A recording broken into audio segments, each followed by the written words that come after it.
I always thought that living in Seville would be peaceful. My name is Catalina, and at 30, I enjoy my life working as an online marketing specialist from home.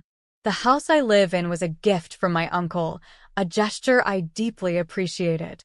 It's a charming place, with high ceilings and bright, airy rooms. I had no idea how quickly my sanctuary would turn into a battleground.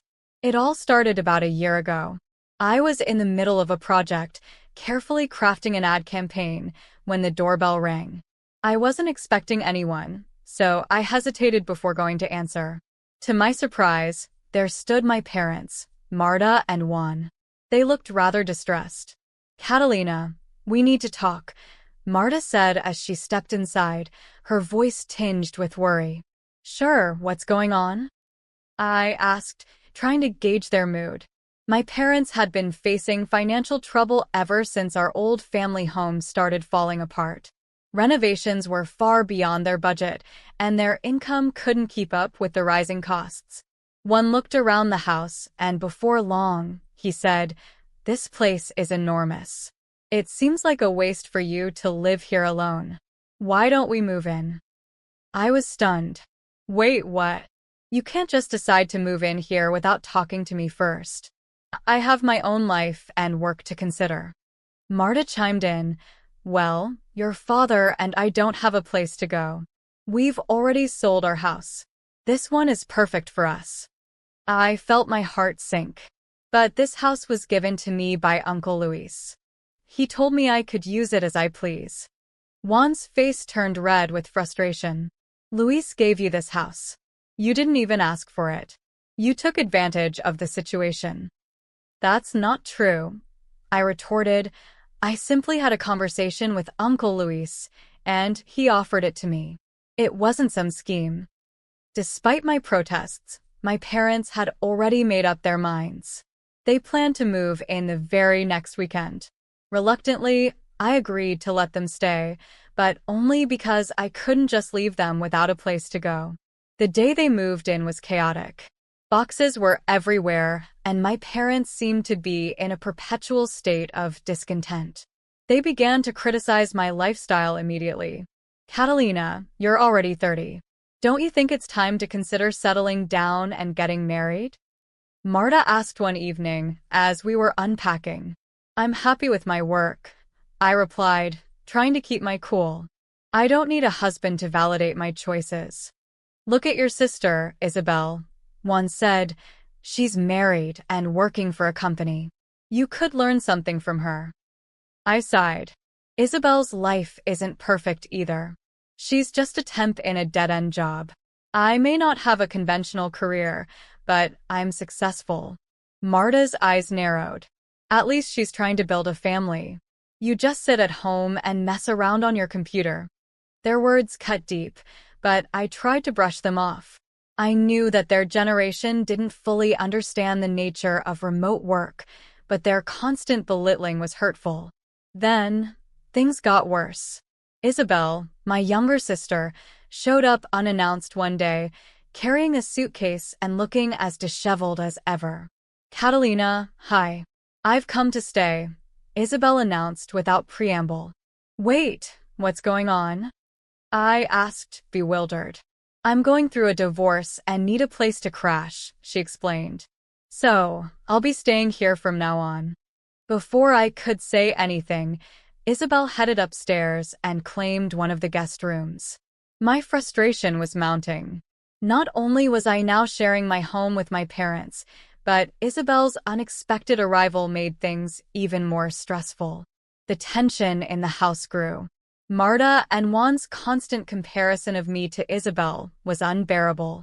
Despite their financial struggles and Isabel's divorce, they treated me as if I were the failure of the family.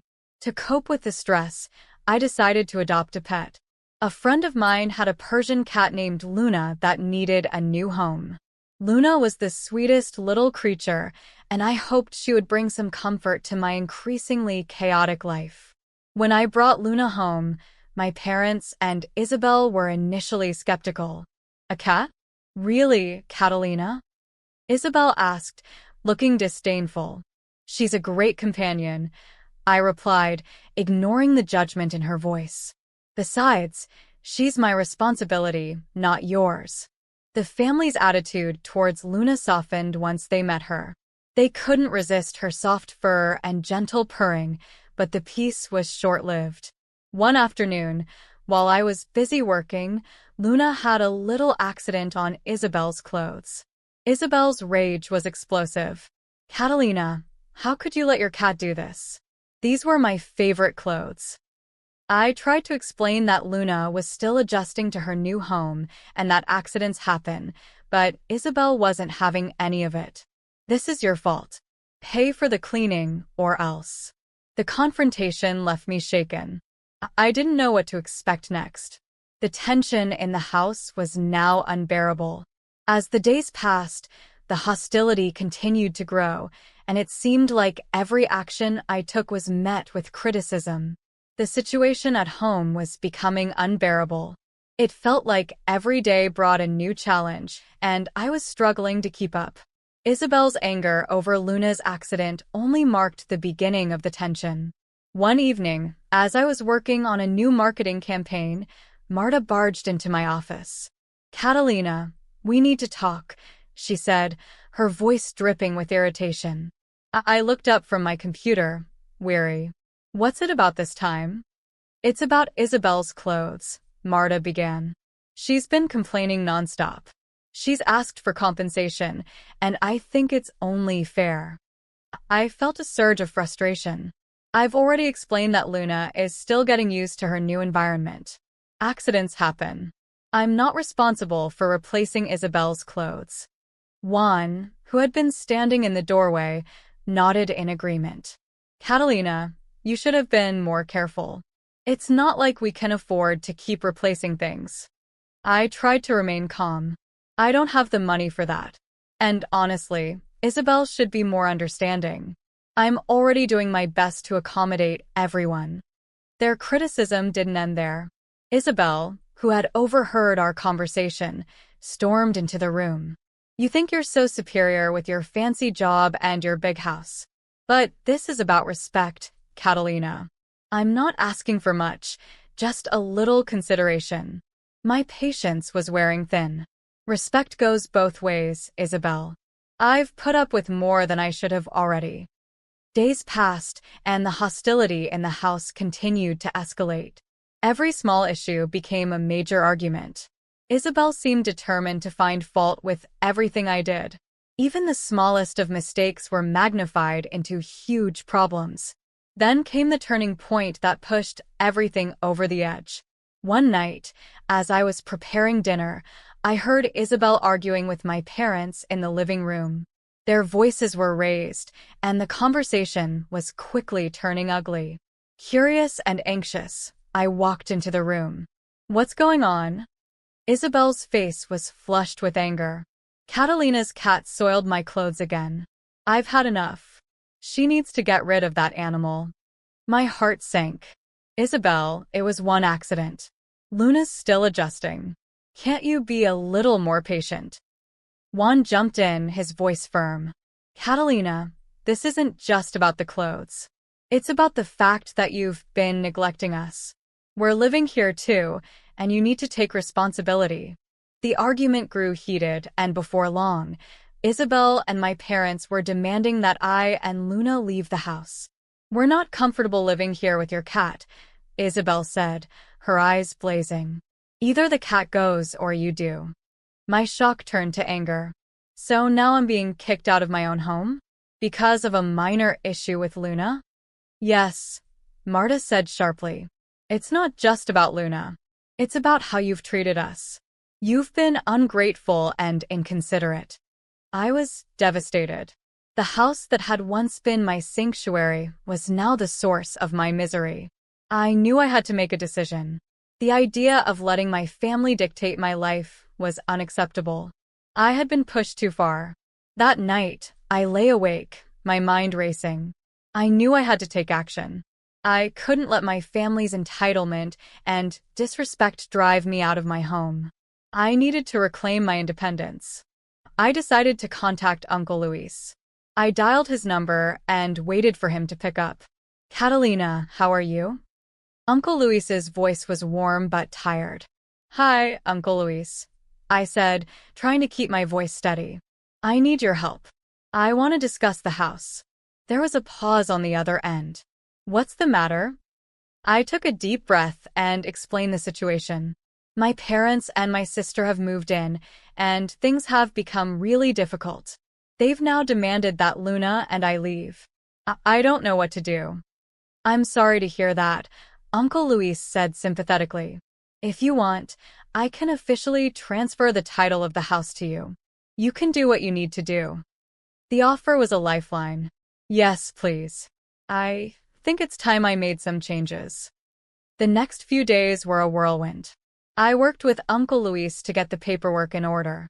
The title was officially transferred to me, giving me the authority to make decisions about the property. As I signed the final documents, I felt a strange mix of relief and apprehension. The house was now officially mine, but the true test was yet to come. The confrontation with my family was far from over, and I knew it would be a challenge to stand up to their demands and hold my ground. The tension in the house was palpable. Every corner seemed to echo with unspoken resentment. Isabel's complaints had become a daily ritual, and my parents weren't any better. It felt like my home was being suffocated by their anger and demands. The day after I finalized the house transfer, I decided it was time to let my family know what was happening. I gathered them in the living room, feeling a mix of nervousness and resolve. Luna, my loyal Persian cat, sat beside me, sensing the change in atmosphere. Everyone, I need to talk to you, I began, trying to keep my voice steady. I've had enough of the way things have been going. I've contacted Uncle Luis, and the house is now officially mine. Marta's face turned pale. What are you saying, Catalina? I'm saying that I've decided to sell the house, I said firmly. I can't continue living like this. I've endured enough disrespect and unfair treatment. Isabel's eyes widened in shock. You can't be serious. This is our home too. Yes, but it's my home, I countered. And I'm not going to stay here under these conditions. You've all made it clear that you don't want Luna here, and you've disrespected my space and my life choices. I can't stay in this environment anymore. Juan's face turned red with anger. You're being unreasonable. This is a drastic step. It's not drastic, it's necessary, I replied. I've tried to be understanding, but you've all pushed me too far. I'm not going to be a doormat in my own home. The room fell silent. My parents and Isabel exchanged glances, their expressions a mix of fear and disbelief. They had expected me to back down, but I was resolute. I'm giving you 2 weeks to find alternative arrangements, I said, feeling a pang of guilt but standing firm. After that, I'll put the house on the market. Marta's voice trembled. Where are we supposed to go? That's not my responsibility, I said, trying to maintain my composure. You've made it clear that you don't want me here, and now it's time for me to act on that. As the days passed, the atmosphere in the house grew even more strained. My family's panic set in as they scrambled to find a place to live. The arguments became more frequent, and their attempts to appeal to my sense of guilt grew desperate. Isabel tried to reason with me, but I remained unmoved. One evening, Isabel approached me with a look of defeat. Catalina, please. I know we've had our differences, but this is really hard for us. Can't you reconsider? I shook my head. Isabel, this isn't just about me anymore. It's about standing up for myself. You and Mom and Dad have treated me poorly for too long, and now it's time for me to reclaim my life. As the deadline approached, I made the final preparations to list the house. I contacted a real estate agent and started getting everything ready for the sale. The process was stressful, but it also brought a sense of liberation. I was finally taking control of my own future. The day before the house was set to go on the market, I held a final meeting with my family. The tension was thick as we sat in the living room, the last remnants of our shared life together. "This is the final notice," I said, my voice steady. "Tomorrow, the house will officially be listed for sale. I'm leaving with Luna, and you need to be out by then." Isabel and my parents looked at each other, their faces a mix of anger and resignation. They knew they had pushed me to this point, but it was clear that the reality of their situation was sinking in. "I hope you understand why I had to do this," I said, feeling a wave of sadness. "I wish things could have been different, but this is what needed to happen." As I packed up my things and prepared to leave, a part of me felt a pang of regret. But the overwhelming need to protect my own well-being outweighed the sadness. The house that had once been my refuge was now a symbol of conflict and hurt. The next morning, I left the house with Luna by my side. The street outside seemed brighter, and the weight on my shoulders felt lighter. I was moving on to a new chapter in my life, one where I could finally find peace and rebuild my sense of self. After leaving the house, the world felt different. The weight of family expectations and resentment was finally off my shoulders. I arrived at my new apartment in Seville, a cozy, pet-friendly place with a welcoming atmosphere. Luna seemed to sense the change too, her content purrs filling the quiet space. I spent the first few days unpacking and setting up my new home. The apartment was small but filled with light, and it quickly began to feel like a sanctuary. Luna adjusted to her new surroundings with ease, finding her favorite spots and curling up in the sunniest corners. Despite the initial relief, there was still a part of me that was troubled by the fallout of my decision. I worried about my parents and Isabel, wondering if they had managed to find a new place to live. I had cut off all contact, not out of malice, but because I needed to protect my own mental health. One afternoon, I decided to take a walk around my new neighborhood. As I strolled through the vibrant streets of Seville, I felt a sense of renewal. The sun was shining, and the air was filled with the sounds of a lively city. For the first time in a long while, I felt a genuine sense of freedom. A few days later, I received a letter from my former home, delivered by a mutual friend. It was from Isabel. Her letter was filled with a mixture of anger and sadness. She wrote about the difficulties they had faced in finding a new place and the strain it had put on our family. There was a tone of regret, and she expressed her hope that we could eventually reconcile. Reading the letter, I felt a pang of empathy. Despite everything, I couldn't ignore the fact that family bonds were still there, even if strained. However, I knew that reconciliation would need to come with time and perhaps some understanding from both sides. For now, I needed to focus on rebuilding my own life and finding my own path. As weeks turned into months, I settled into my new routine. My work as an online marketing specialist continued to thrive, and Luna remained a comforting presence in my life. The apartment, once a symbol of change and challenge, became a place of peace and happiness. I found new friends in the city and began to explore Seville's rich culture and history.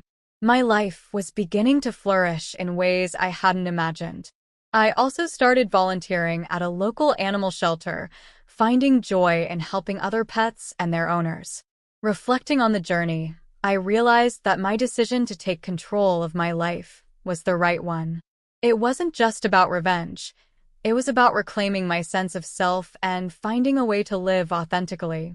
The experience had taught me the importance of standing up for oneself and setting boundaries, even with those we care about. As I watched Luna play in the sun, I felt a deep sense of satisfaction. My life was no longer defined by the conflicts and disrespect of the past. I had emerged stronger and more self-aware, ready to embrace whatever the future held. Catalina's story, marked by conflict and resolution, highlighted the complexities of familial relationships and the importance of self-respect. The journey from strife to empowerment was not easy, but it led to a new beginning, where peace and personal growth were finally within reach.